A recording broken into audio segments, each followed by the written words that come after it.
Yeah, now we can start. Yeah, thank you. Thank you so much. I can continue from here itself, right? Do you want me to continue from the Can you start? just start? Yes, Yeah, I yeah. just started, right? Yeah, notice. Yeah, okay. Okay, this is the course overview, guys. And also, I have posted a blog link in the chat section. You can check there. Like I'll be going. If you want to work along with me, you can get the code from there. You can just copy paste and like get working with it. The course overview will be like this. We'll be working with databases. We'll deal with both NoSQL and then SQL databases. We will use PostgreSQL, MongoDB. We'll build REST APIs, and finally we will do some deployments also. And in the final section, let's discuss with some. I'll give you some overview on like how to proceed from here on the advanced section. Okay. Okay, guys. What is a server and a client? uh, server server and client, whatever.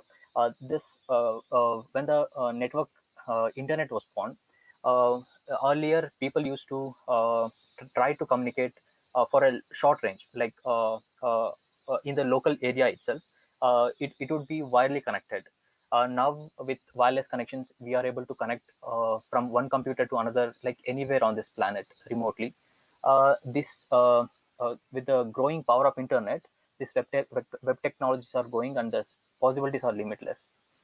Any computer can be act as a client. Any computer can act as a server. For example, consider I have two computers, one in Bangalore and one in Delhi. In the Delhi, that's the server that serves, that has the content. For example, a movie. For example, if I want to access that movie from Bangalore, I can, like, because both the computers are connected through internet. I can make a request to that computer, and if I have the permission, that server can authenticate me and then give me that file back. This is how this connection works. Okay, let's get started with Node.js. How Node.js? Node.js is a backend framework for developing like server-side coding. We use JavaScript here. There are a lot of other frameworks like Django. You can use Spring Boot, PHP. One of them is Node.js. Why Node.js is quite popular in this web development community?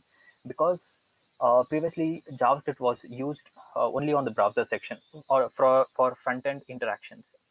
Um what this guy Randall, what this guy did was, he took this a Chrome JavaScript engine, which is called as Chrome V8 engine, and built Node.js. Now, no, JavaScript was able to run anywhere, even outside of the browsers. Previously, it was running only on the browsers. Now it can run anywhere on the computer. So the possibilities were limitless. For all the developers, if you are a developer, if you want to do front end coding also, back end coding also, now Node.js enabled to do everything using a single language, that was JavaScript. And along with that, more community came in, and then they started building a lot of packages, and that is why Node.js is where it is today. It's so powerful because of its huge community, and then a lot of plugins, packages it provides. Okay, let's get started with coding.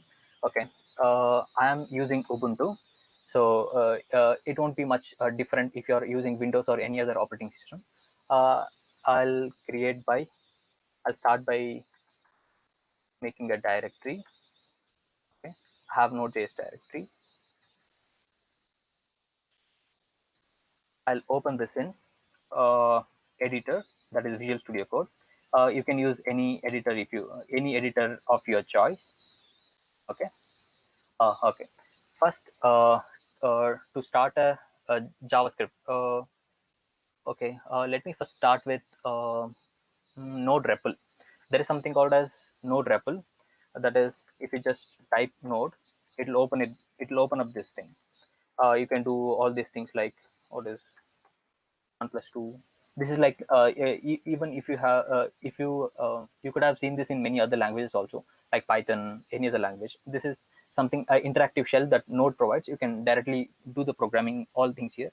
I just wanted to show you this, so I'll exit out of it.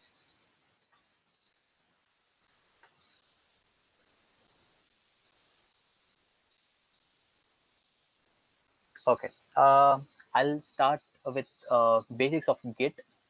If you know what Git is, if you don't know what Git is, It's a version control system. It allows developers to save all the code, or it allows the developers to maintain a history of their code changes. Okay. How you do is you need to install this first. I'll git init. I have this. I'll create a file, index.js. Okay. Using it for every demonstration, I'll be creating a new branches and I'll be pushing it to remote. I'll share that link to you in the end. You can go there, and if you want to use the same code, you can, for your further work, you can do that. First, let's create a simple HTTP server. Let's see how simple it is to create a server in the Node.js. Server means, if you are getting confused, server is something that listens and serves whatever the requested from client. Client is browser. Okay. Whatever we request make from the browser. For example, I go and say, okay, I'll just W3 schools. Okay, I made a request here. So what Google does now is it sends, it takes this keyword and searches in all the remote computers. These are all the servers we have. The W3 schools has a different server. YouTube has a different server. All these has different servers, remote computers. What Google does is it sends requests to every computer, and then searches for related content related to what I have typed here, W3 schools. It searches in all the servers and then gives me this result. Whatever you say is, this is the result I'm getting. There is one more thing called as page ranking. These things are listed on the page rankings, like more relevant content it is. This is how it is. I click on this thing. I made a request to w3schools.com, and then w3schools.com server is returning me this HTML page. You get that, right? This is how server and client talk. Even I can make a request from mobile, any IoT device, for example, Raspberry Pi, ESP32. I can make this request from anywhere. If I make a request, it will give me this HTML page. That is how servers and clients talk. Client in the sense browser. You get that, right? Okay. Let's see how to make a browser and then this Node.js server talk. Okay.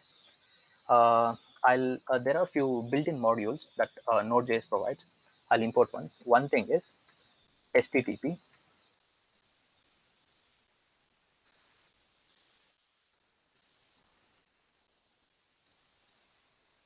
This is HTTP. This is how you import a HTTP.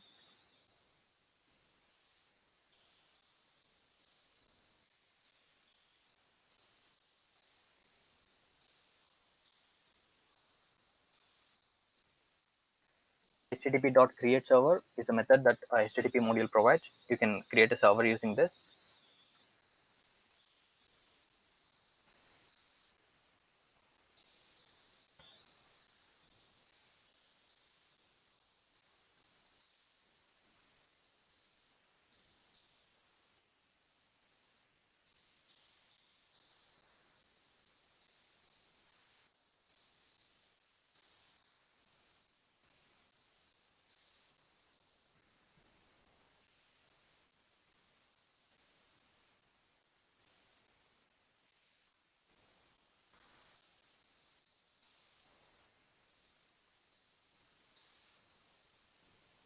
Okay. Now this is how you create a server, basic server in Node.js. How you run it? Node index. Now it says listening on server, listening on port 8080.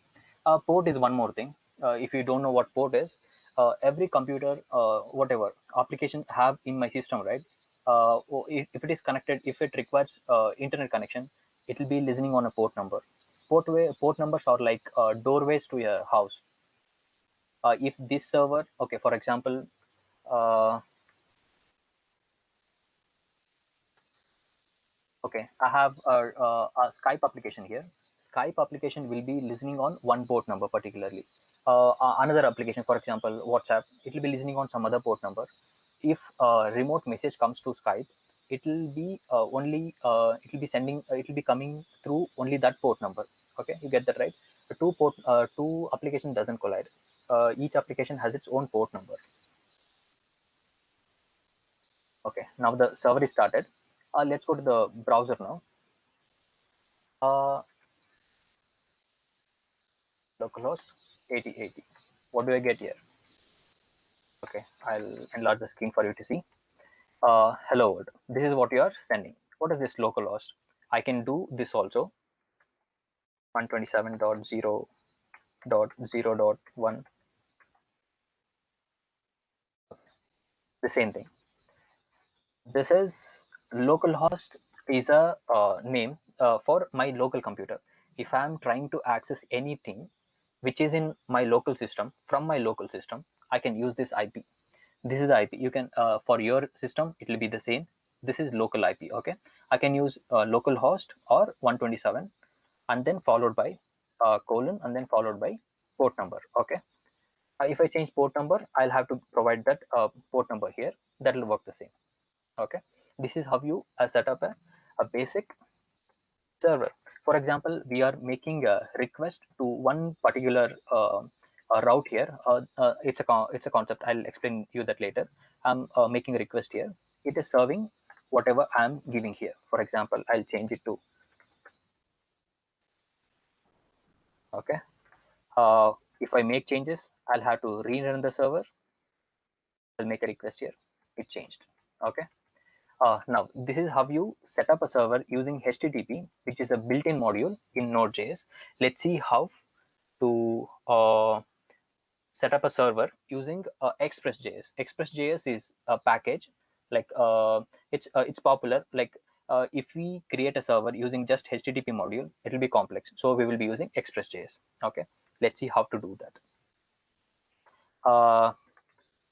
What I'll be doing is okay. I'll show you something about this Git as well.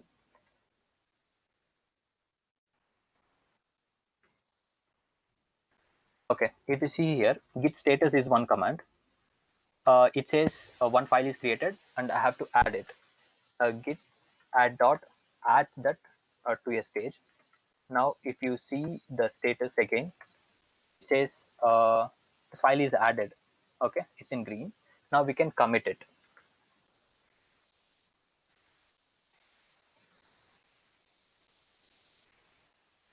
I'll give a proper message here, HTTP server. Okay, and then now if you see now no staged files are there. It is committed. Now git log, it will show me all the logs here. You can see I have one log here, HTTP server. Okay, what I'll do is this is in master branch. I'll create one more branch. I'll be creating these branches for all the different versions of code I'll be showing. uh, Most important commands will be this. You can refer to that blog section I have provided. There it has information related to Git.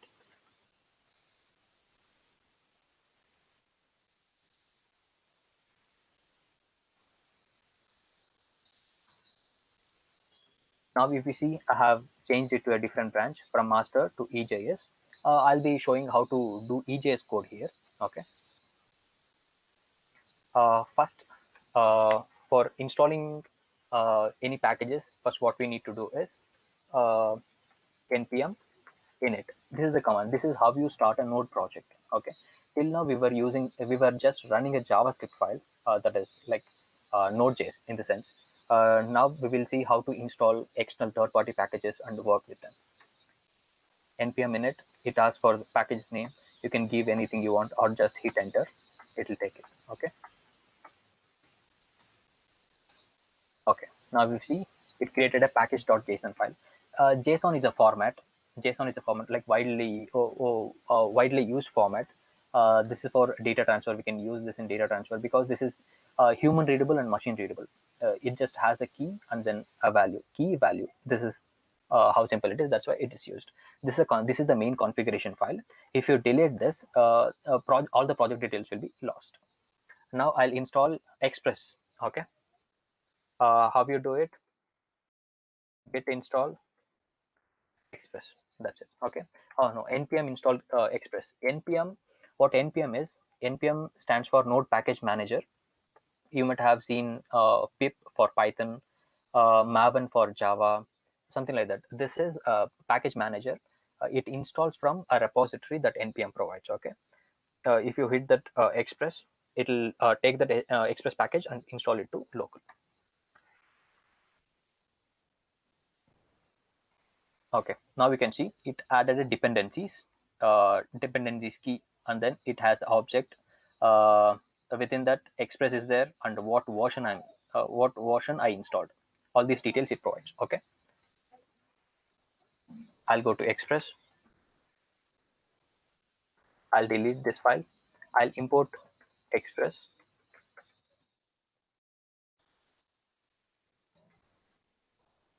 Okay, this is how you import any module here. You have to use require keyword. Okay, and create a app object using this express. uh, App.listen, whatever port number you want to pass. Let's go with 8080. It takes a callback function, second parameter.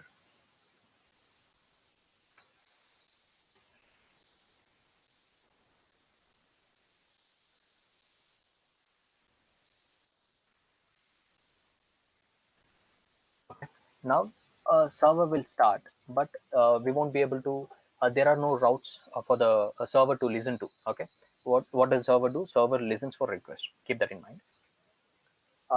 Let's start this app.get. Okay, I'll there are lot of there are types of API calls. I'll explain you that in like further section. Keep this get is one of the method. I showed you in the browser, right? If I'm making a request to any other website or something, for example WP schools, that's a get request. What does get mean?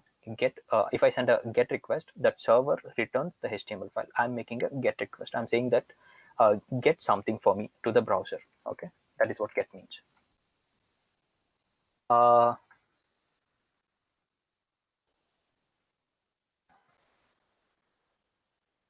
uh, these are the things. Every request will have request object and then response object. Okay, we can access all the request related details from this req request, and then this rs. This is a variable. You can type.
Yeah. Hello, Murali. Actually, you are not audible. Murali, are you there?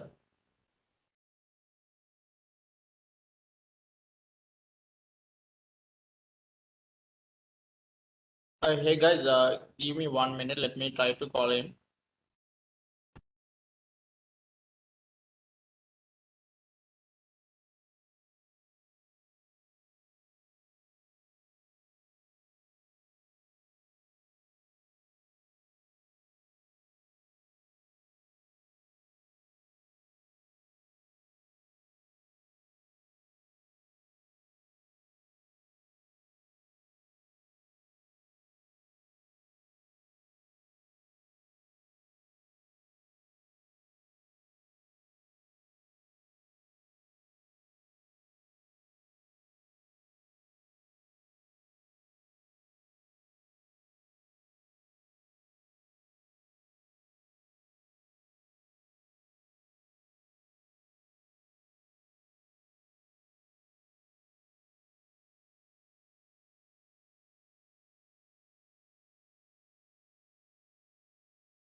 my internet network got broken. Like, Yeah. from how long were you not able to hear? Like just recent or? Guys, can you respond to this?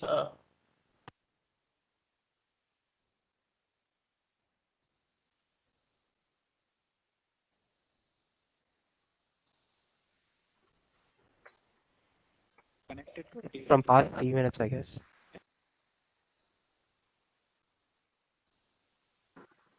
After you said about the express import, after that we were not able to listen.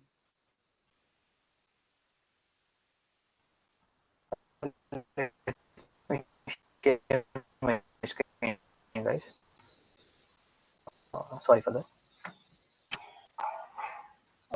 Okay.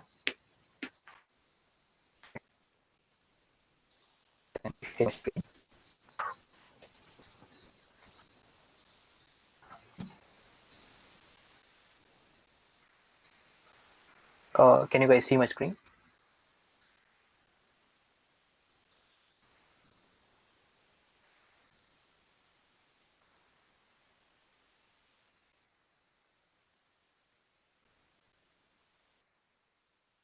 Yes, sir.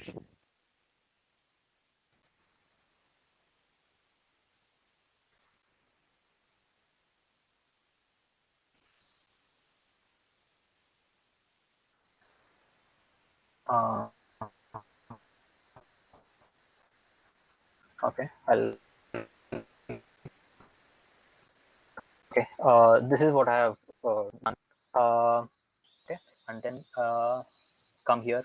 Okay, pass a callback function. This function is called when the server connection is successful. Okay, it's this server listening on this port. Okay, now once the server is listening, we need to create routes for it to listen. Okay,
this because there is no route saying to handle this slash something.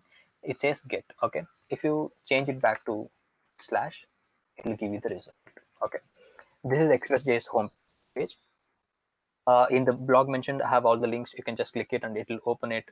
And this is Expressjs documentation.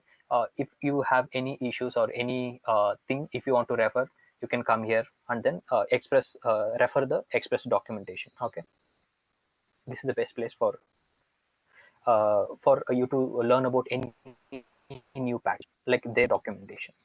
Now let's start with a few path modules are there. Let's get started with that. This is a set up a basic Express server. Now let's check the Git status. Git is very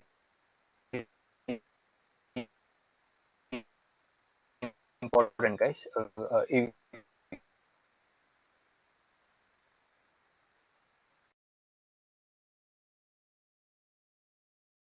Hello, Murali, your voice is breaking. Just like okay. Guys, I'm is it audible? It's breaking a lot. breaking a lot, is it? Yeah, Murali, your voice is breaking. Okay. Hello. Yeah, my internet connection is good, but I'm not sure why. Am I audible now? Now it is fine. Yeah, but Now it is fine, it is right? actually breaking in between. Yeah. Okay. Okay. I'll continue, guys. If my voice is breaking or if I disconnect, please let me know. Okay. Uh, okay. This git ignore, what this file does is it ignores any files from adding to git. Git is something like it's a package, understand this. It's a folder kind of thing. This git ignore, what it does is it excludes whatever the files or folders we mention it from that folder. I'm adding node modules here. Node modules consist of all the packages, so we won't be adding this. If we want to install, even if I change this code to some other system, if I want to install all the packages, all the details will be in this package.json file. I can just do npm install and then it'll install all the packages in node modules folder. Okay, I have done it. Now I'll do git status. I'll add all the files. Git add dot will stage all the files. Okay, now if I do git status, you can see all these files have been added. Dot git ignore index. Okay, now I'll commit this. Commit is in like after from stage area to you are making it a commit, like you are making all the files as a like permanent stage there.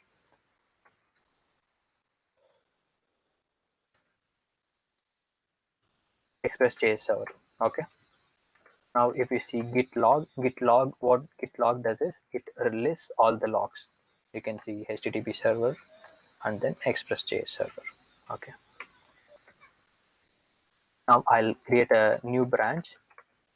This is how we create a new branch. Git checkout and -b creates a new branch and then checks out to that changes you from this Expressjs branch to some other new branch what you are going to create. Okay, I'll say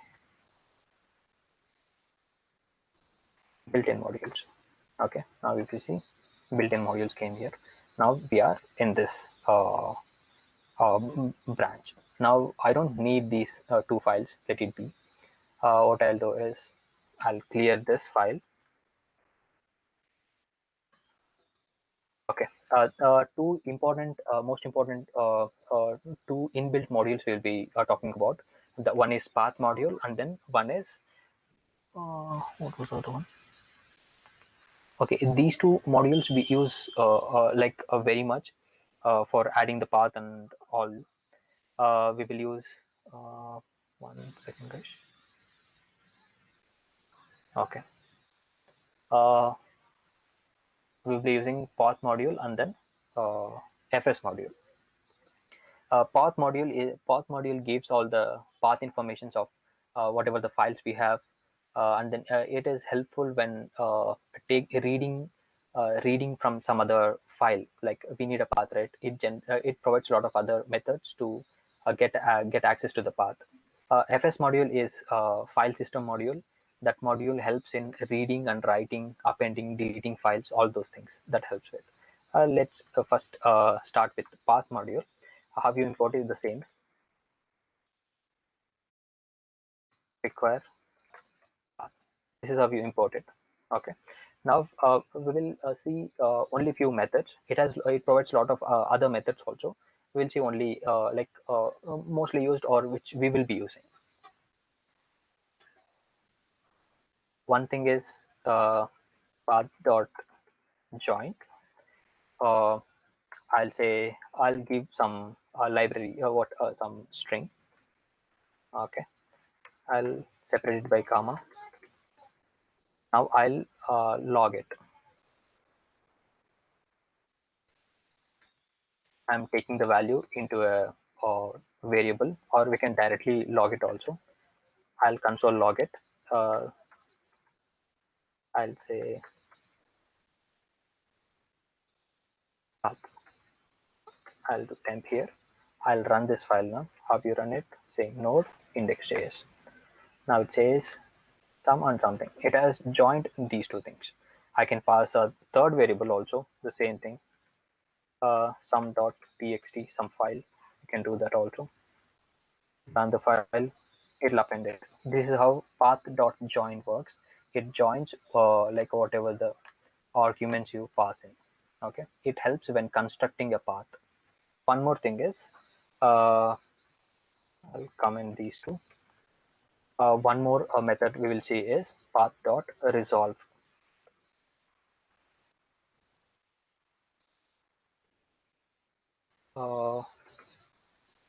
Path.resolve, I'll say same, some.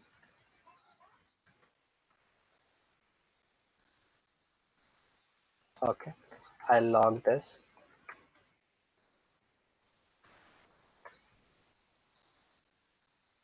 Okay, I'll run this now. What it has done is, I have added some and then something. What it is doing is, it's constructing the path from my root home folder. Okay, you can see the complete path here. Why this path.resolve? The difference between this path.join and path.resolve is, it is joining from whatever it's just concatenating the string.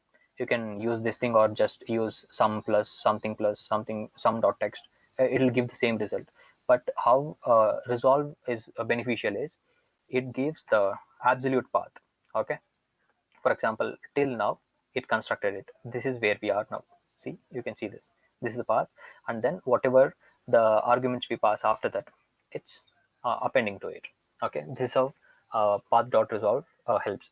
For in my system, this path will work. If I pass a static path from my home folder, it will work. If I change this code from my system to your system, the path may be different. That won't work there. So this helps. If we pass this path.resolve or whatever the file we want, it'll take home folder as reference and work from there. One more important thing is dir name. We can access the home folder absolute path, absolute path using this also.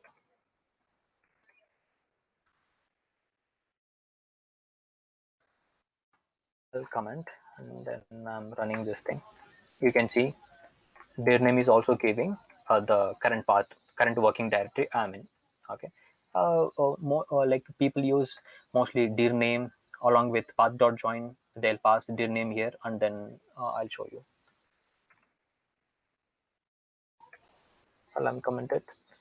What I'm doing is, here first parameter I'll pass is this dir name. Okay, now let's see what it does. You can see it gave this path and then added the extra files what we have passed. We can use this path.join dir name also. We can use path.resolve also. Okay. This is path module. Let's see how a file system module works. Okay.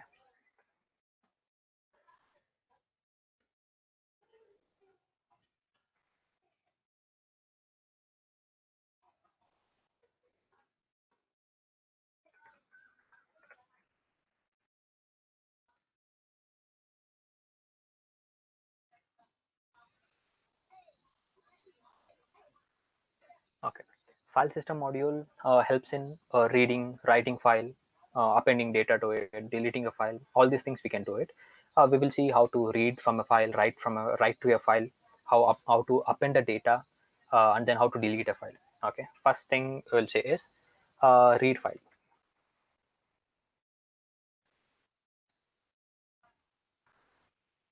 Okay.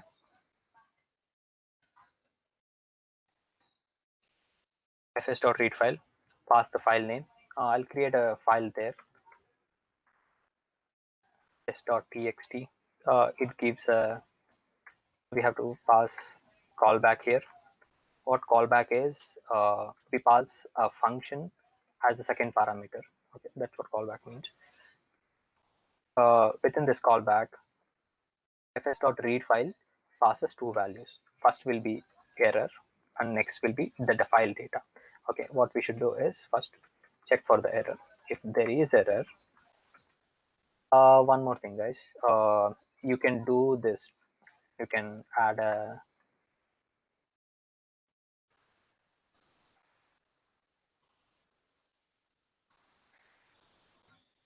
you can add a flower bracket here and then write in it, or if it's a single line, this is the beauty of ES6. If it's single line, you can write it here itself. Okay, what I'm doing is, if error, I'm logging something here, error in reading file. Okay, if no error, if error, it will return from here. This won't execute the next coming lines. If no error, I'm saying console.log, I'll say data, and then whatever the data I'm getting. Data, it'll be in byte stream, so I'll be converting it into string. Now there is no file. Let's check this. Okay, it says error in reading file. There is no file there. Let's create a file. I'll create test.txt. I'll write some data here. Hello from test.txt. Okay, I saved it. I came back. I'll run this thing. You can see hello from test.txt. Okay, this is how it works. Reading from a file. Reading from a file is very beneficial. Like it can come handy in reading from a configuration file or something, but we won't mostly be using this in real life, real development. Okay. Okay, this is how we read a file. Now let's see how to write writing to a file. Okay, the same thing, it's similar. I'll copy, paste it here. I'll change it to write file. What is the file, which file I have to write to, and then second parameter will be the actual content.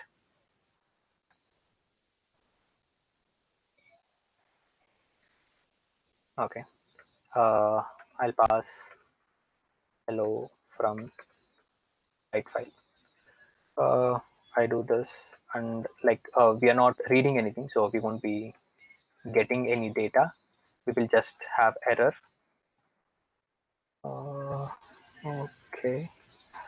Okay, I missed a comma here.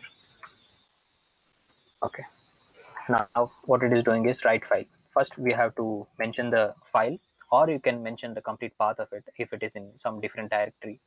Then next the content, and then next is a callback, which if there is any error writing the file, it will give here error. Okay, I'll change it to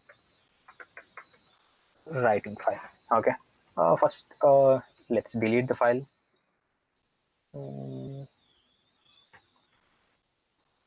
Okay. I deleted the file. Now let's see what it does. Okay, it didn't give anything. Okay, content. Okay, I'll just, okay, I didn't delete it. To trash, the file is deleted. Okay, it's creating the file on write file. If there is no file, it's creating it. If you see the content, it says hello from write file. Okay. I'll show you one more thing. What is the difference, like how write file is different. It said hello from write file is the content currently this file holds. I'll perform a write operation on the same file. I'll say hello.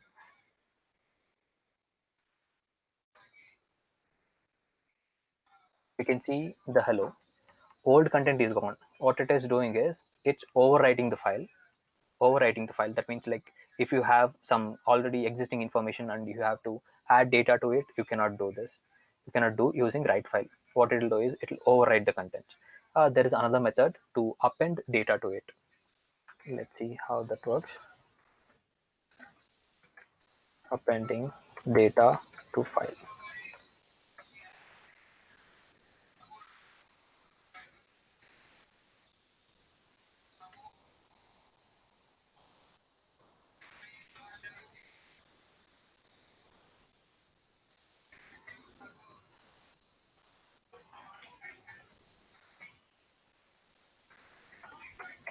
I'll say append file name, and then I'll say hello. Okay.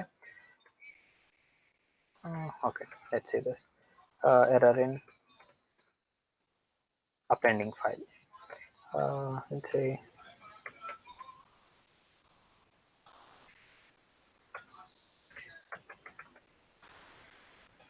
okay. I'll run this file now. File appended successfully. Let's see the content.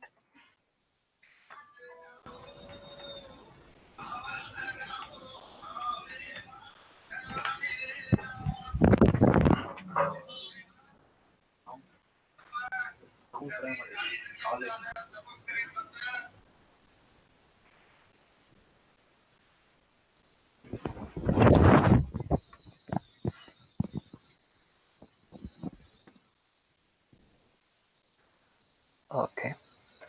You can see the hello world is appended to the existing hello. Okay. This is how append works. You can I'll run one more time. You can see one more hello is appended. This is for if you don't want to rewrite a file, you can add data to an existing file. Okay, you can use append then.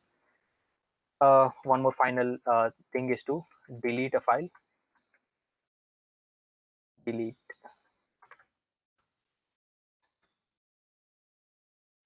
It's called as it's not called as fs.delete. It's called as fs.unlink.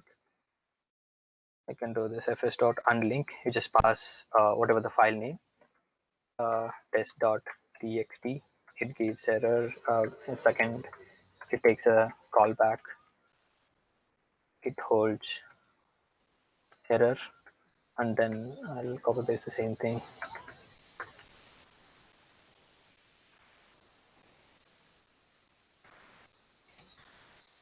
Error, it says error in deleting file. File deleted successfully. Okay, run it. You can see this file is deleted. It's no more. Okay, this is how you delete it. This fs and path modules can be used combinedly. Mostly if you are doing a Node.js programming, like mostly you will be using these two modules itself. There are other inbuilt modules also. It depends on the requirement, but mostly, like generally, these two are widely used. Okay, I'll say its status. You can see that only one file is modified. Okay, I'll say git add dot. I'll commit.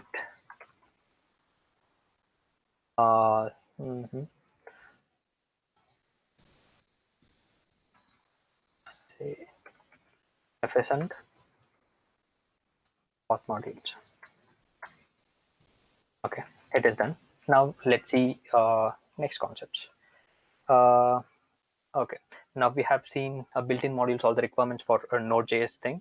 Let's previously we saw how to send data to browser on request. Now let's see that sending just a text won't be enough. Let's see how to send HTML pages. Okay, there is okay. I'll first change the thing. Git checkout p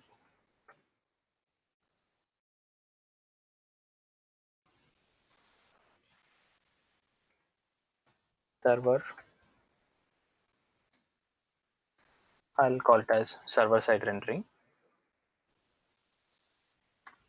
Okay, now we are in a new branch. I'll clear this whole file. It's empty now. Okay, there is a different concept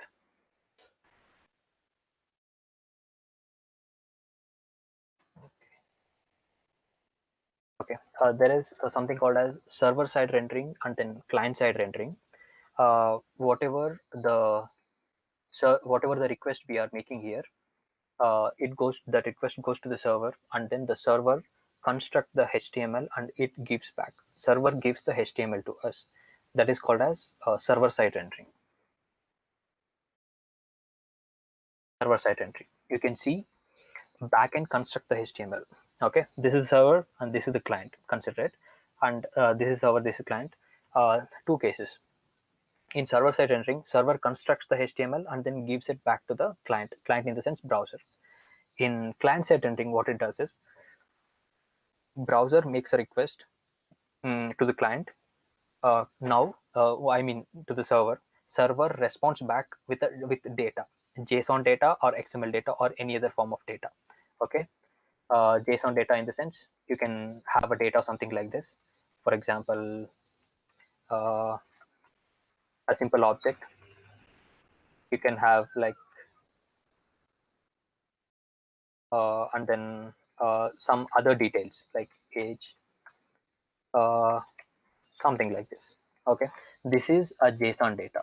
You can see usually we can construct this data in the backend server. For example, they can put my image there, name there, and it can send the completely generated HTML page to the browser, and the browser can display it. This is one way. This is server side rendering. Client side rendering is browser makes a request on and then server returns only the data format, data in the form of JSON or XML or any other format. It sends the data. Now what I mean the browser does is, client side application does is, it consumes this data, generates the HTML and puts it onto the browser, okay, for us to view. This is how two different things work. There is a distinguished difference between to go with whether to go with server side rendering or client side rendering. Client side rendering is better for SEO. You might have heard of it. SEO in the sense search engine optimization. This client side rendering application is better suited when the view changes very often. Okay, let me give you an example. Let's go to W3. Okay.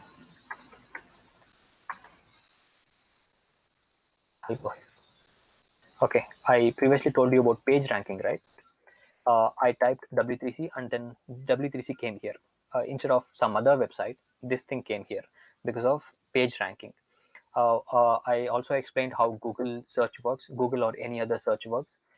This takes this keyword and searches in all the servers, and then most relevant information. In which server the most relevant information is there, it's giving me the links to those servers. Okay, this is how page ranking works. It is ranking the search results. These are the results. Okay, this is search engine optimization. This is how it works, because the HTML, how Google knows that W3C is within this server. It is related, the content is related, content related W3 schools is within this server, because it goes to the server and it checks the HTML data. Okay, server side rendering. In server side rendering, HTML is constructed on the server. Search engines have better access to what the data is actually, whether the data is the whatever what I am searching or something else. If it is client side rendering, browsers generate the HTML. There is no way for Google search engine to get to know what is rendered on the client side. So okay, uh, uh, people pick whenever we design a project, whenever we design a web application, we pick based on the requirements. If you are building a blog application, it is good to go with server side rendering, because it's better for SEO, because it helps the search the Google search to or our blog application to rank well in searches. Okay, if it's a application which is more often changing, for example, like Facebook or any other video streaming applications, like, or any animation sites that has a lot of view changes very often, then we can go for client side rendering. Okay.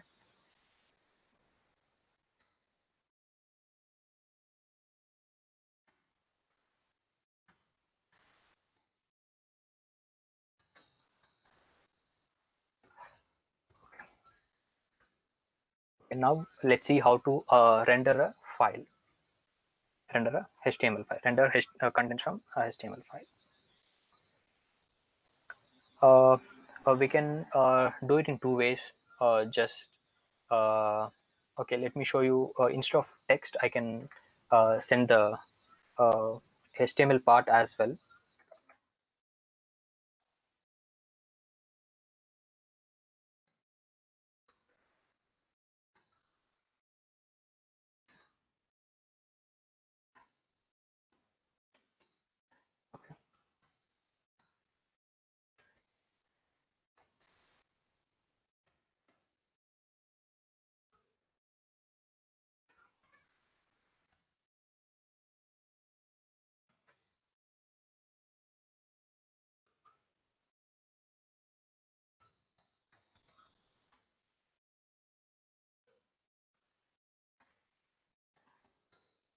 I can write HTML content as well.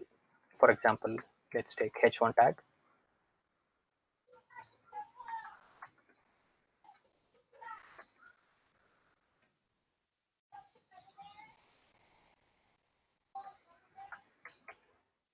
Okay. Oh.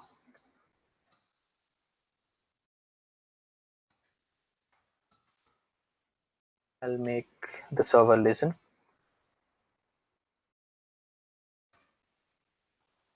to port 8080, pass a callback, and then give a confirmation.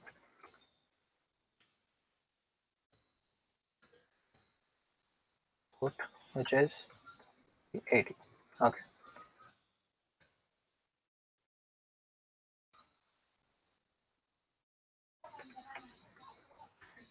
Now the server setup is right. Ready. Now we are passing a HTML. Okay, let me add a style also. Let me pass. Okay, under this color is to RGB.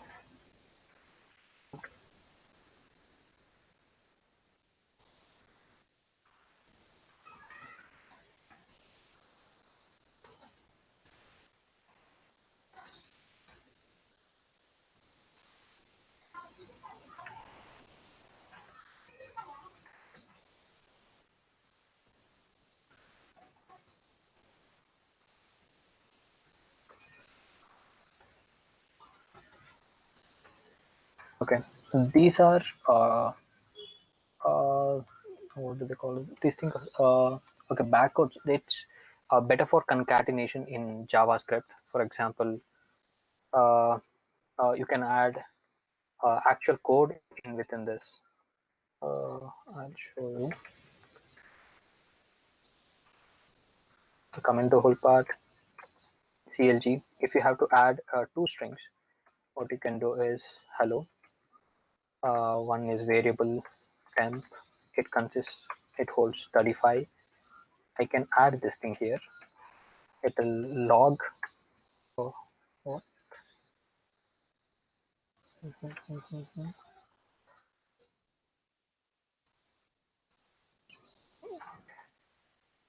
I'll run this.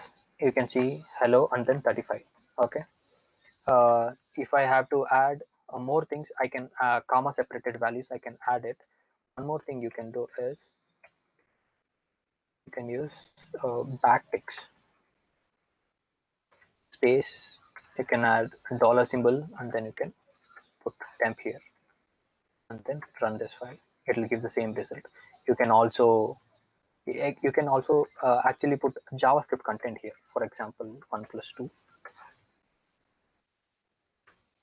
See this within this backcode. If you run this dollar symbol and then brackets, you can add any number of these things within a string concatenation. Let's get back. Let's run this server now. Node index.js. Okay.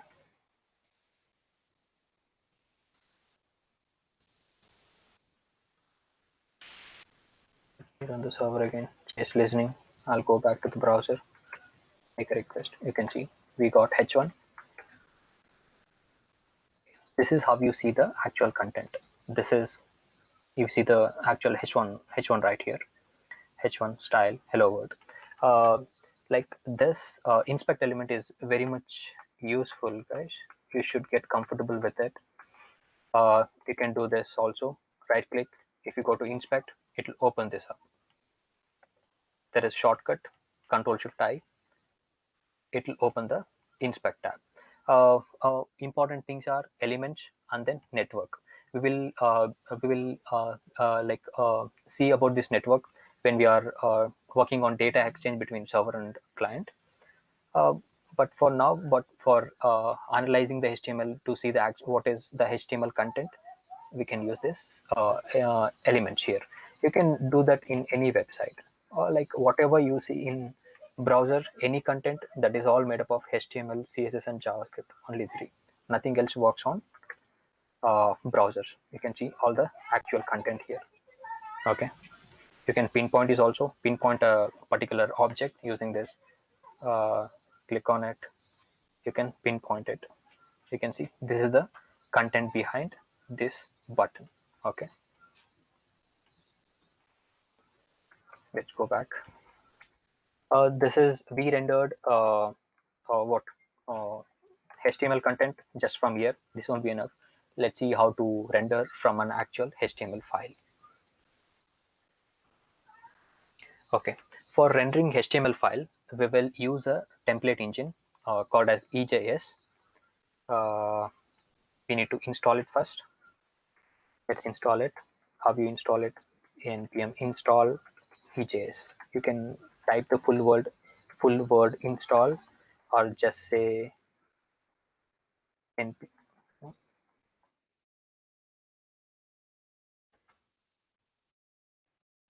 I EJS. Okay, it will install it. I for install.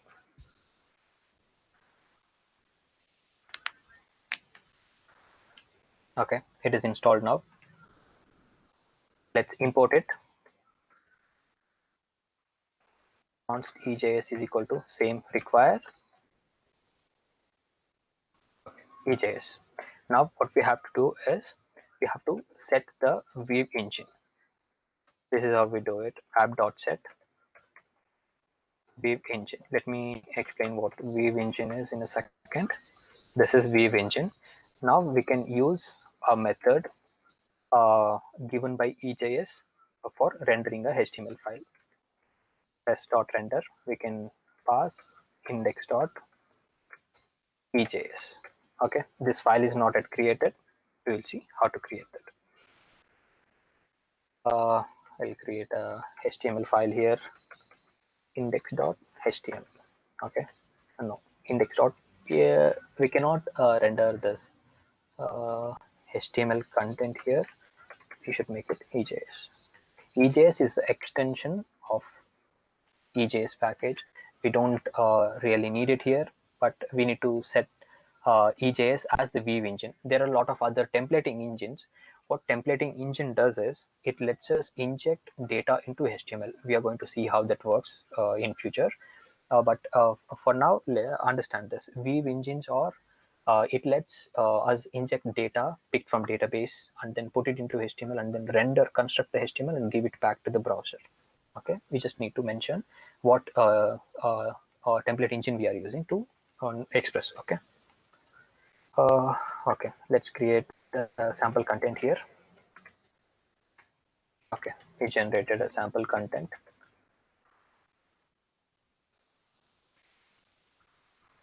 Let's do the same thing here. Okay, h1 hello from HTML file. Okay, let's give a style to it. Color. Okay, we'll do blue. Okay, now the setup is done. Let's run the server. It says it's listening. Let's go back. Okay.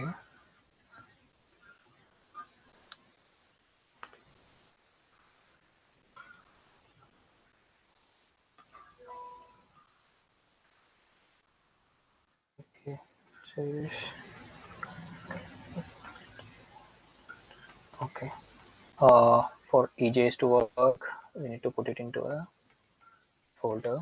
Let's create a folder called as weave. Let's put this there.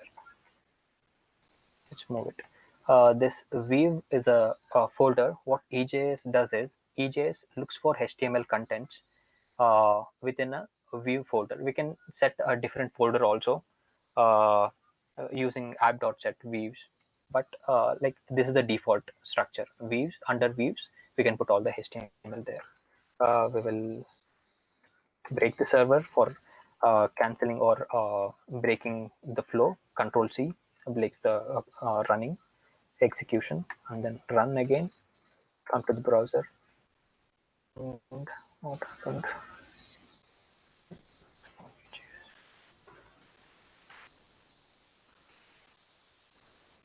Okay, I'll pass the whole thing here.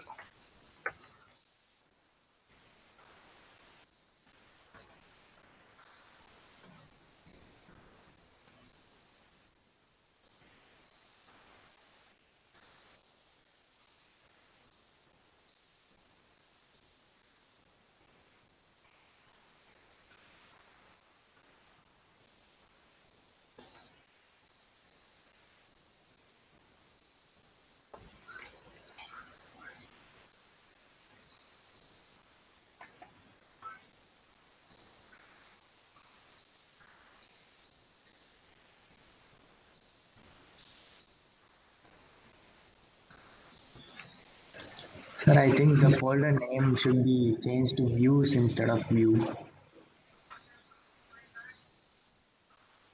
Okay.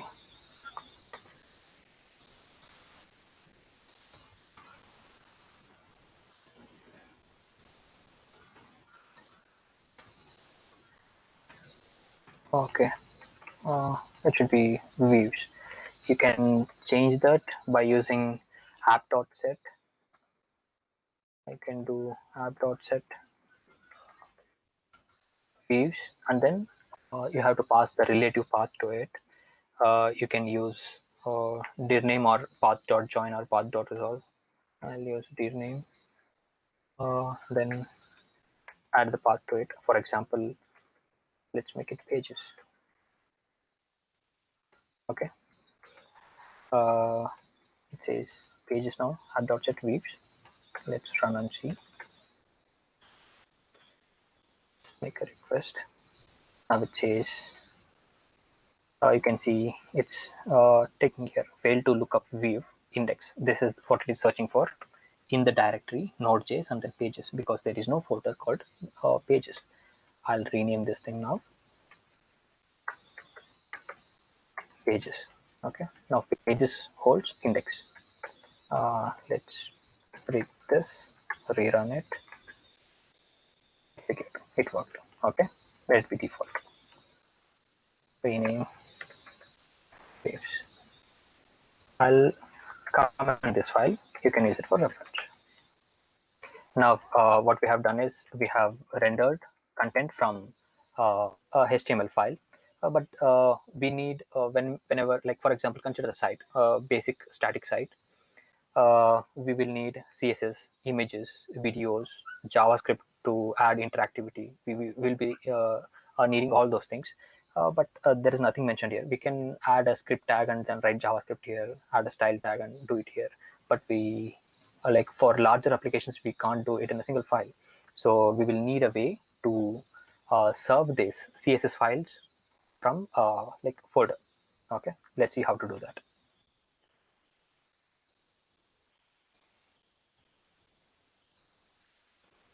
Okay, I'll introduce you to one more npm package that's called as Nodemon. We need to install it. Npm I save dev Nodemon. Okay, you see this save dev.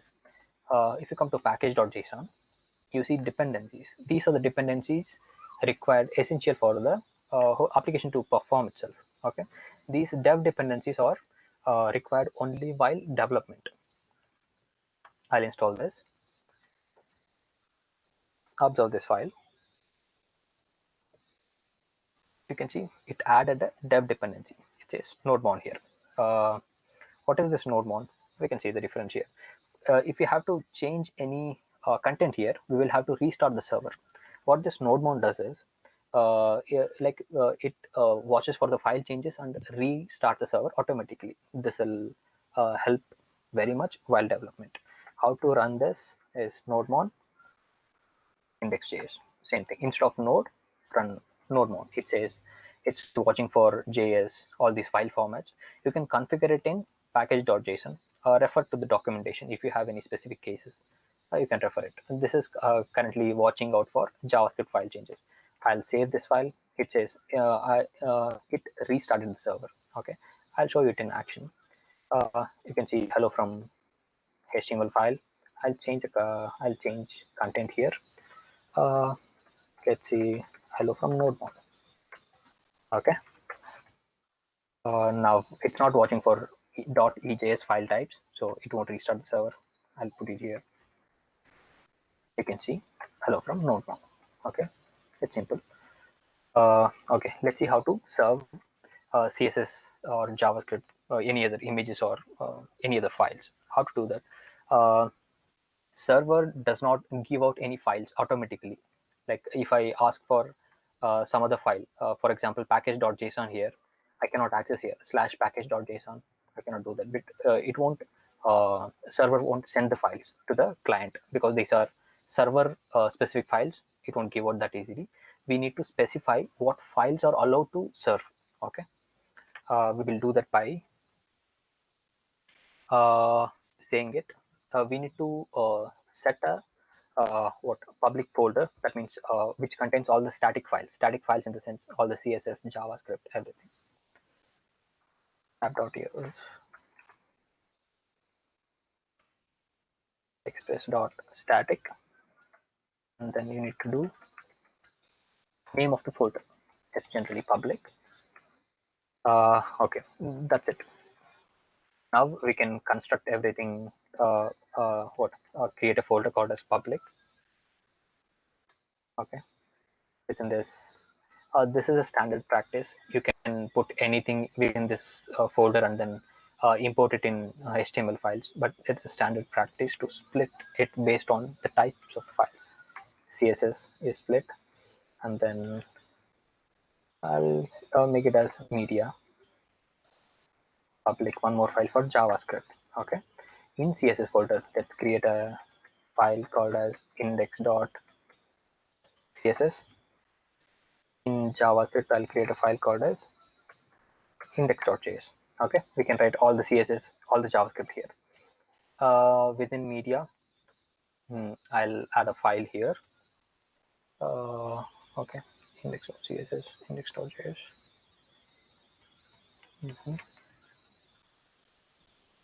Okay.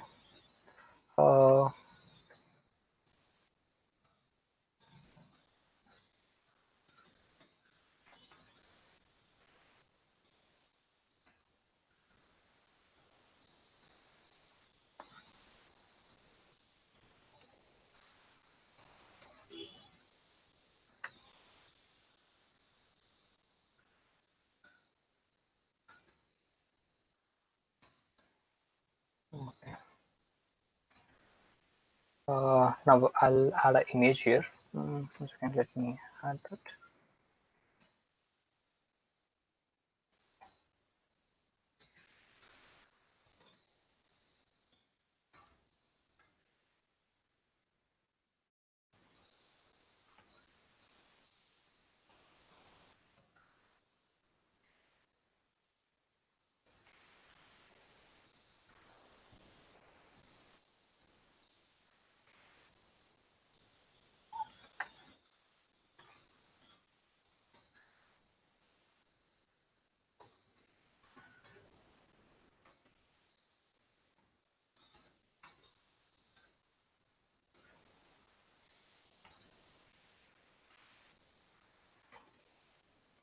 Okay. Okay. I have added a media file here. I'll rename this as node.png. Okay. Can say this image. This is the image we'll be using. Okay, I'll just copy paste the code from the blog.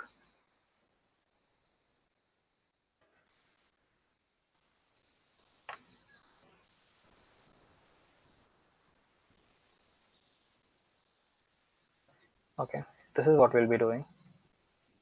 I'll copy the whole content. If you are working along with it, you can do the same, copy paste it, and try how that comes. One small difference is instead of images, I have changed it to media, and then it's just node.png. Okay.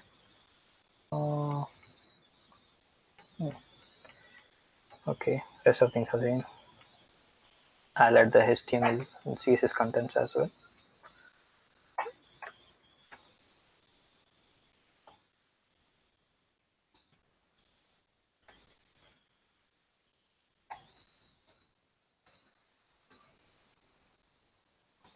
Okay, done.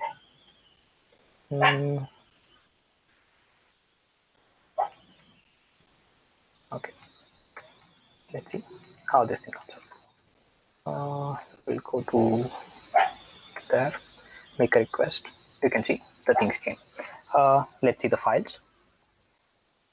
You can see all the contents here. This is the JavaScript end. You can within head, you can see the CSS part. Okay. This is how it is. You can serve the image, how it is. Where is the image? I'll show you. This is the image tag, media/node.png. You can see media/node.png. Where is media folder? This is a media folder. What path we are passing is media/node. Here also CSS/index. If there is no CSS file, you can just pass index.css. As we are splitting it, this public folder is your root path. From within that, you have to pass the relative path. Okay.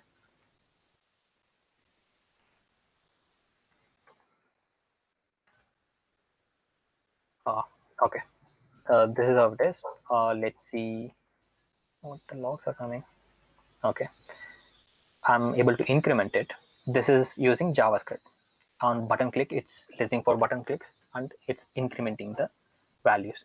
This is also logging it. I'll show you the JavaScript end. You can see counter button, get element by counter btn. You can see there is a ID by name counter btn here. This is it. I'm accessing using get element by ID counter btn, and then the counter. This is a text. This is the counter that is displaying the values. It holds the ID by name counter.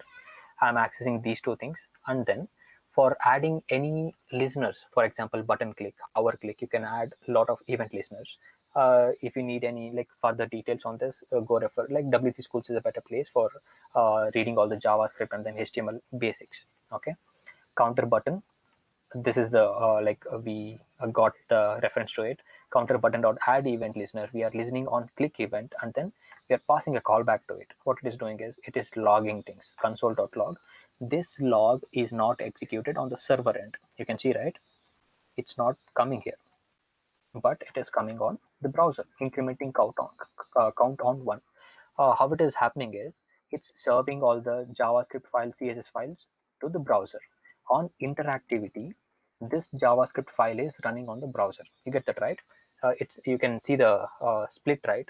Client side and then server side. Okay, I hope you understand things. And then we are just incrementing counter.inner text count +1. Okay, this is basic stuff. This is basic CSS. Main thing we'll be concerned about is how to use Node.js.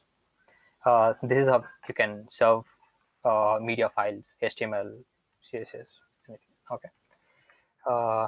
We have added okay, this to this node. Let's see. Okay. HTML, CSS. Okay, images. Yeah, we have done today's stuff.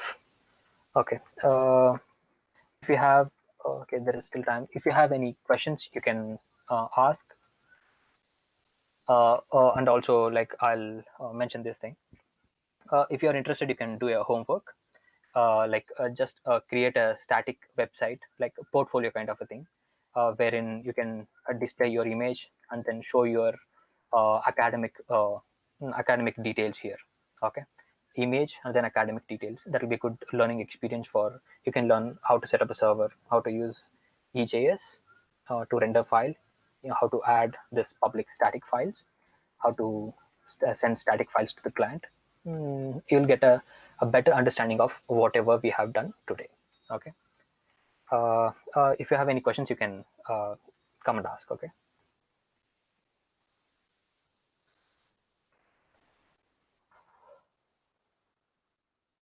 Anybody have questions?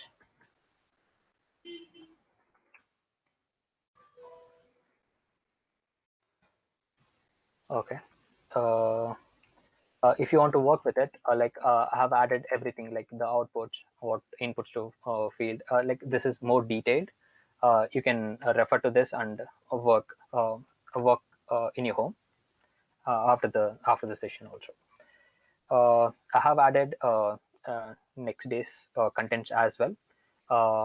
Let's see, if you want to read that, you can do that also. I've explained most of the things. Hope there are no questions.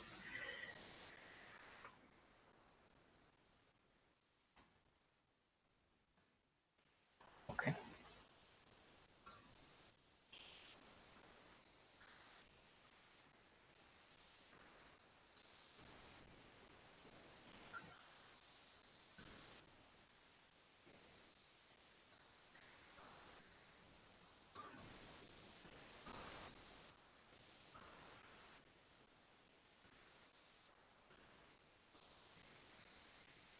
Okay. In the meantime, I'll show you how to add this to your remote repository. Git. Currently, this is local one. You can see. You can see all the files here. These are the modified files. Let's take what our branches we have created. Git branch will list all the branches. Like we have currently 3 branches. If you hit Q to exit out of it. That is for quit. Okay, I'll add all the contents. I'll check status again. Okay, now everything is added. Package.log, all the things are added except node modules, which we don't want. This is a heavy file. This contains all the modules required for the project. So if you have this package.json, it's more than enough. So we won't be including this in the Git. Let's commit it. Commit. Commit after this. These things are called as flags. Whatever you see, right? -m, -a, those things are called as flags. I'll add messaging, serving, HTML, CSS, images, and JS to that. Okay, comment this thing. Now, if you see Git Log is for seeing all the commits. Okay. Now let's add this to a remote repository. I'll share this remote repository link to you. You can get the codes from there. If you want to change branches, you can see the different branches, right? If you want to, each branch has the code we have worked on. If you want to change it, use git checkout, and then whatever branch you have to do, http no git checkout. What all branches we have? Okay, for example, if I have to go to Expressjs, git checkout Expressjs.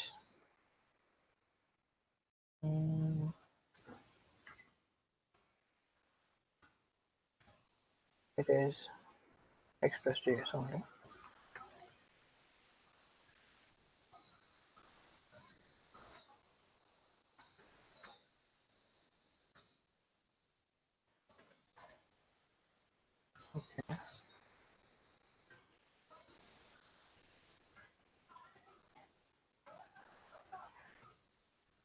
I'll try moving to master.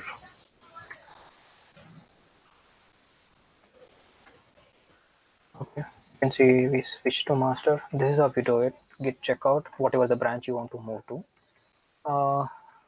Let's see how to add that to a remote. I mean GitHub.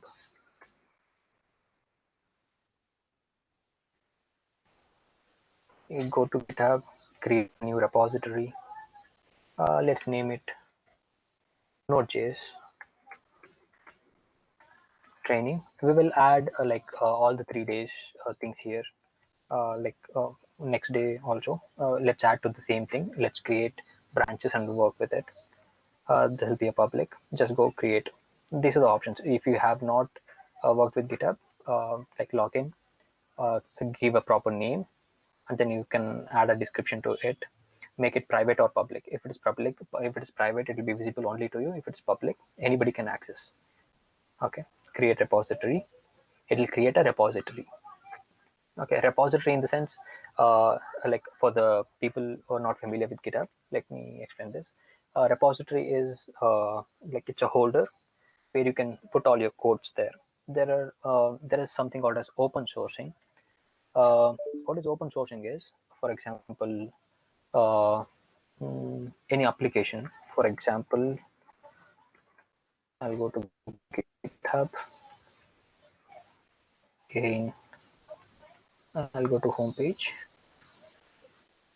I'll search for Blender. Okay, you can see these are all the repositories other people have created. If you have like applications, you can also even if you add your repository, right, it might list here based on the stars you have, the amount of recognition you get. It might be listed here. Okay, that is open sourcing. Open sourcing is if you want to share your development, your code to the world, or then give back to the community. That is called open sourcing. Like anybody can get access to your code. They can download your code, work with it, modify it. If somebody wants to improve whatever work you have done, they can do it. Or whatever work you have done, like for example, you have created some package for Node.js. I can use it for my commercial uses. All those things. Okay. We have a repository. Now let's see how to push it. This is how you do it. Copy this thing, paste it here. What it is doing is git remote add origin. Okay, this is my remote origin. I'm adding it. After that, this is not required. I'll see this git origin master. Okay.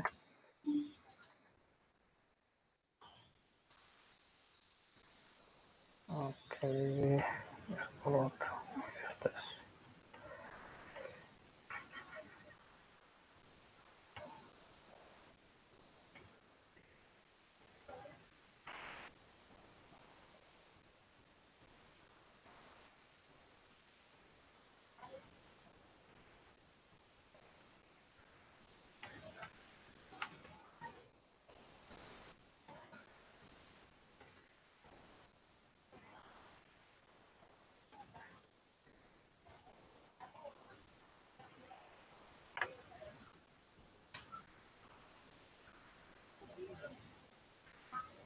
Okay.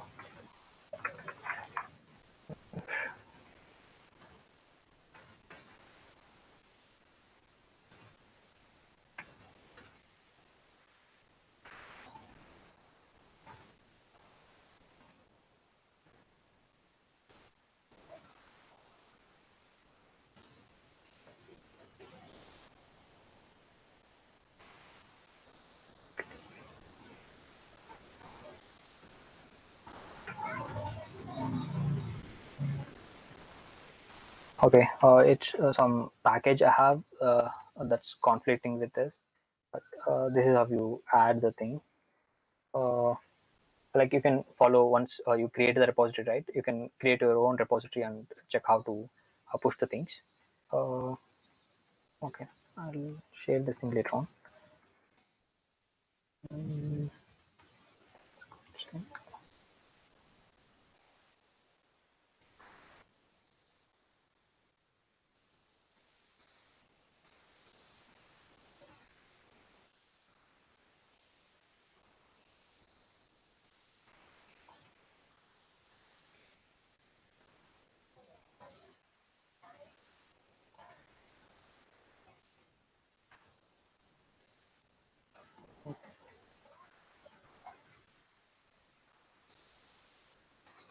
of pushing to main, I'm pushing to master. Master is a branch.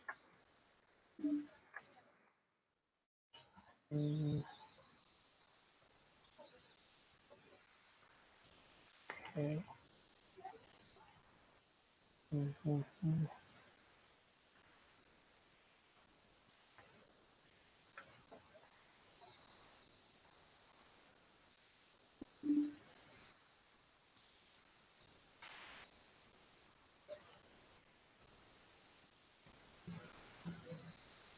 Okay, that went. Now we can refresh. Now we can see index. We have view all branches. Okay, there's only one branch now. Now let's do push. Okay, I'll check out to a different branch.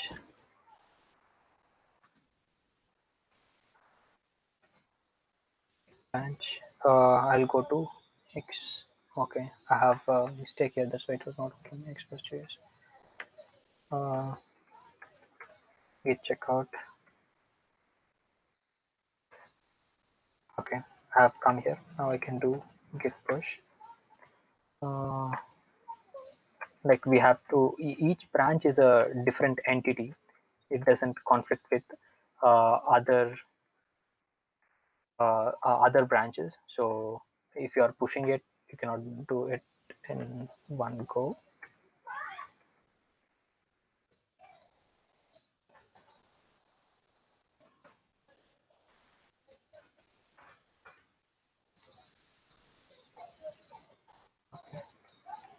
Refresh it.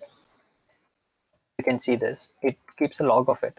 Updated 1 hour ago. This I pushed this branch. That is how you can push all the branches, and you'll have a overview of it. You can change branches and then see the code changes here, and it'll give all the like how long it took, who is the user. If a group of developers are working on a single project, like they will have multiple branches. For example, a single web application has authentication system, login system. It has a blog system. If one application has multiple features, multiple groups of developers will be working on different features. What Git helps is, mostly people will use this master branch as the final branch, and then individual branch. For example, logging system, they'll create a name with a logging system as a with a branch with that name, and then developers can work on it. Once they have accomplished that feature, they can push it. To the remote server. This is local Git repository. I can do all the things, and then finally I can push it to remote. This is a remote server. Like anybody can access this thing. I'll push all the contents later on. If you want, you can access this. I'll put that in chat box. Okay. You can access the code. I'll push it later. Like I have to push branches one by one. Okay. I'm explaining the concept here. This is how developers work. They'll create different branches, and if one feature is like completed, they'll push it to remote. Then there'll be a manager who manages all the features. Like if one feature is complete, they will test it.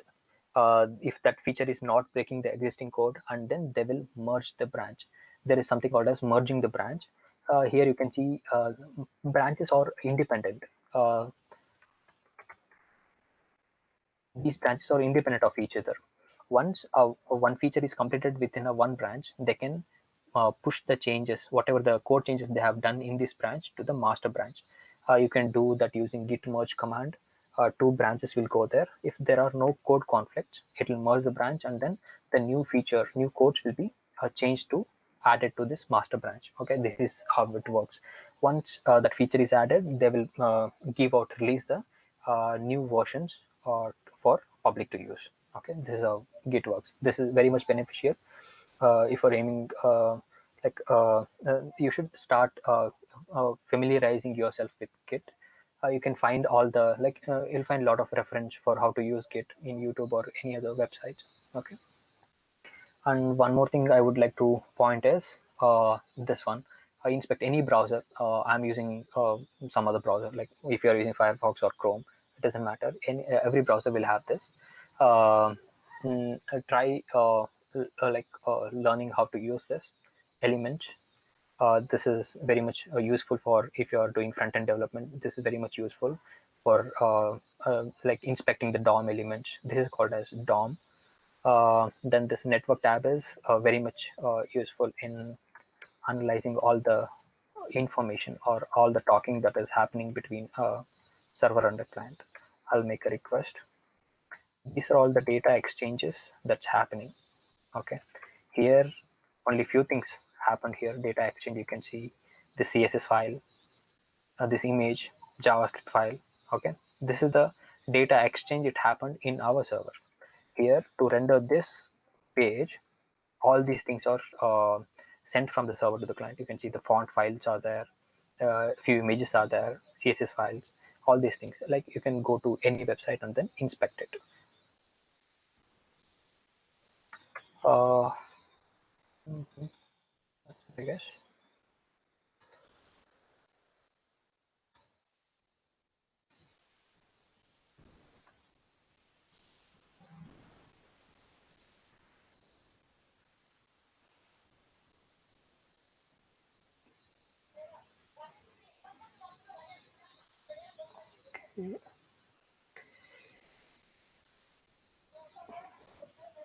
Okay, I'd like to give an overview about Node.js. Node.js is super powerful because of the community it has. It has a huge community, and then it has a lot of packages, npm packages. You can find anything there. That's why it is more powerful. Like the community is huge. Everybody is building plugins, packages to use.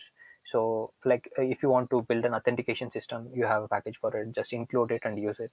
If you want to interact with a database, you have a package, include it, import it, and then use it. That's why it is more powerful.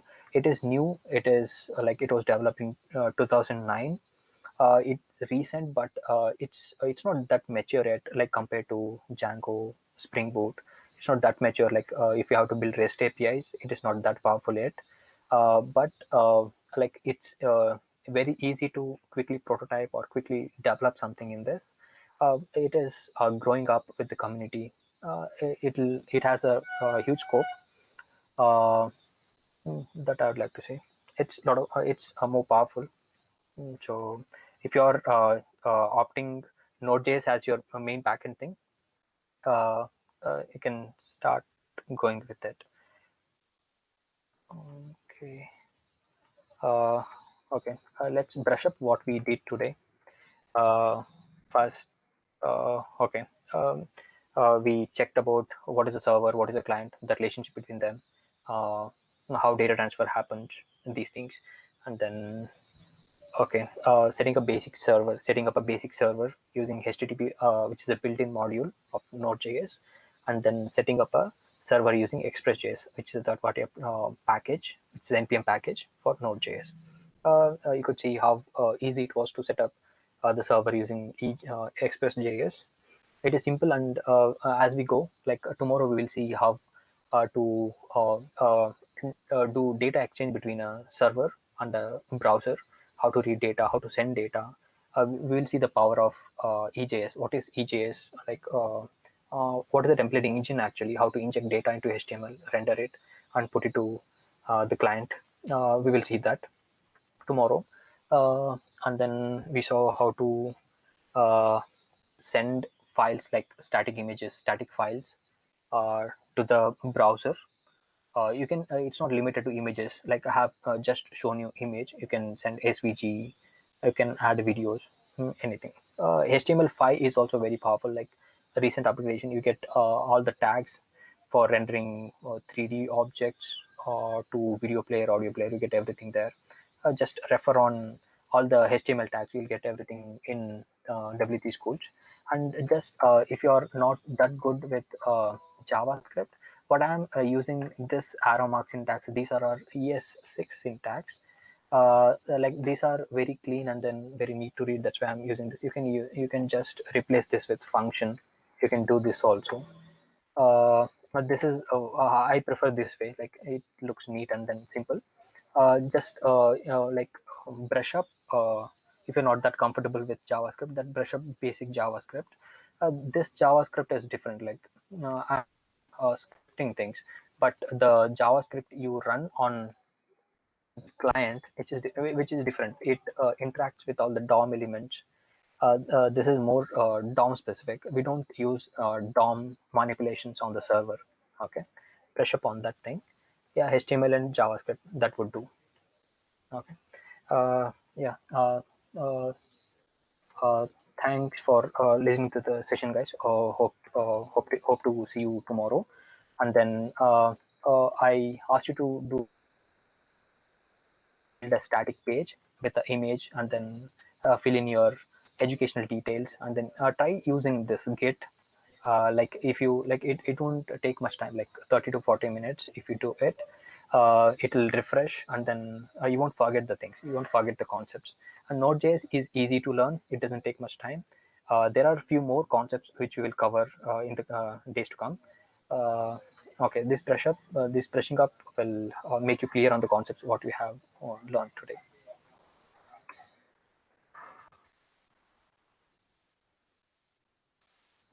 Yeah, I end my session here. If any questions, you can ask me, guys.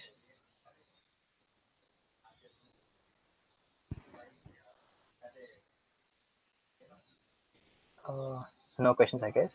Okay, make use of that blog, and then GitHub repository have sent the link in the chat box. Make use of it for brushing up things. Okay. Okay. Akhil, Sahan, are you there, guys? Hello.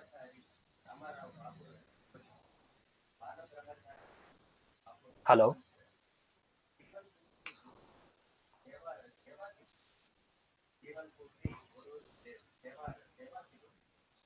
Hello, guys. Am I audible? Yes, sir, you are audible. Okay, like this will be the end of the session. Like I'm waiting for the hospital. Like guys, if you have any doubt or anything, you can just ask me right now. Like I'm like very much happy to answer your questions. Anything like general concepts or general concepts about server or client, how server works, remote deployment or anything. If you have any, if you're curious about it, you can ask.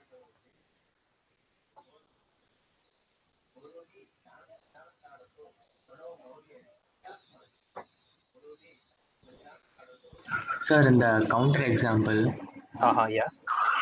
is it possible to keep track of the count regardless of uh, making it become It's zero done when it automatically. refreshes? Yeah. Yeah, you can do that. You can increment it. For example,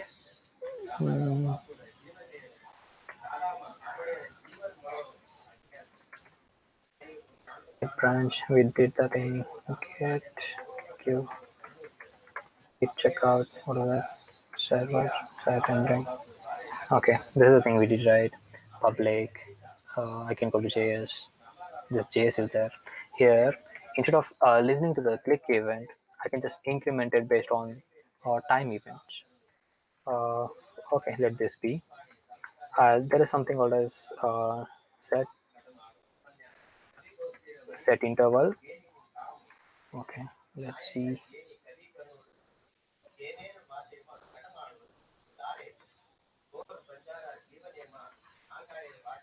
Let's see. Okay, this is a function, guys. Just pass the callback here. The second parameter will be for how much time. Like this is in milliseconds. Now I can do the same thing here. I can copy this, put it here.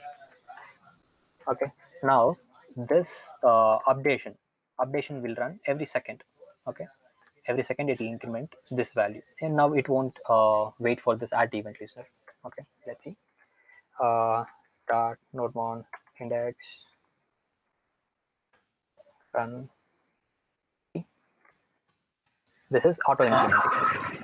Yeah, is it possible to save it somewhere, and when I come back, it starts from the same time?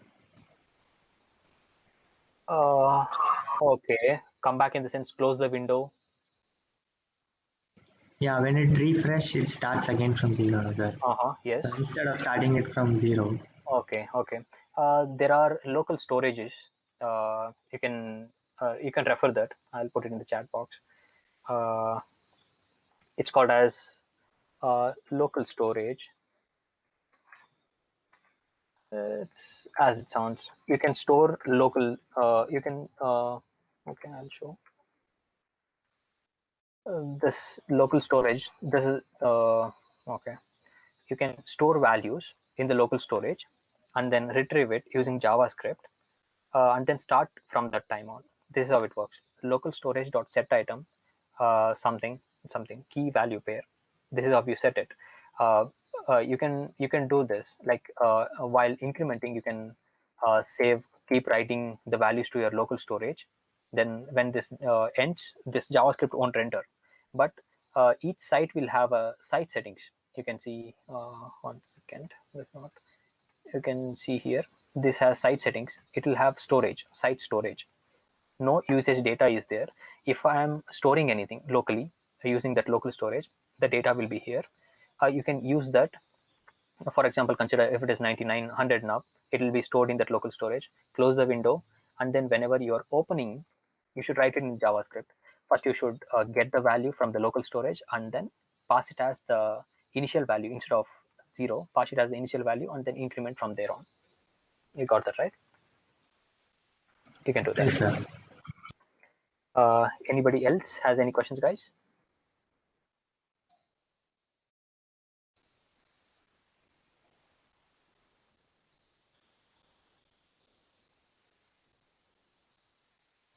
Okay. Okay.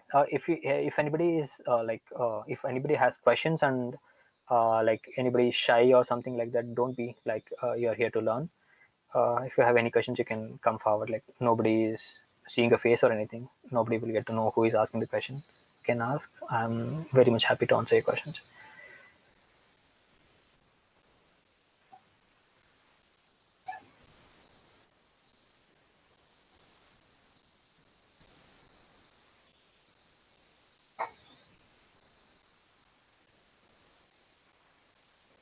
Yeah. Okay, guys. Okay. Thank you for your time. I hope you learned some valuable things today. There are a lot of things. This was just the basic of Node.js. You'll see how powerful it is. How web technologies work when we start working on REST APIs. It'll be very much fun. So okay. See you tomorrow, guys. Sahan, Akil, anybody you there?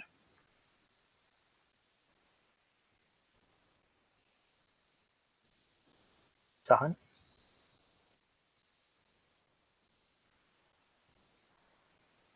Okay.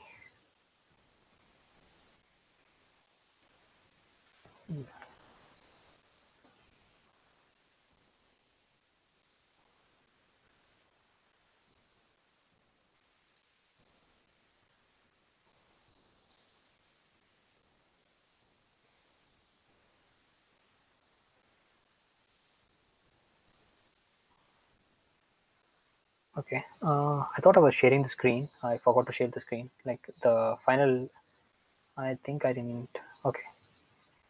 Oh, it is. I'm sharing the screen. Okay.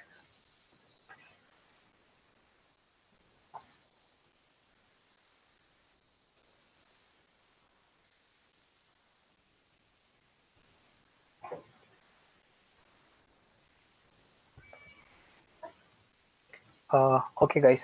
Thank you. We can drop off. I'm waiting for the host people to respond. Thanks for the day, guys. Thank you, sir. Thank you. Yeah. And thanks for joining.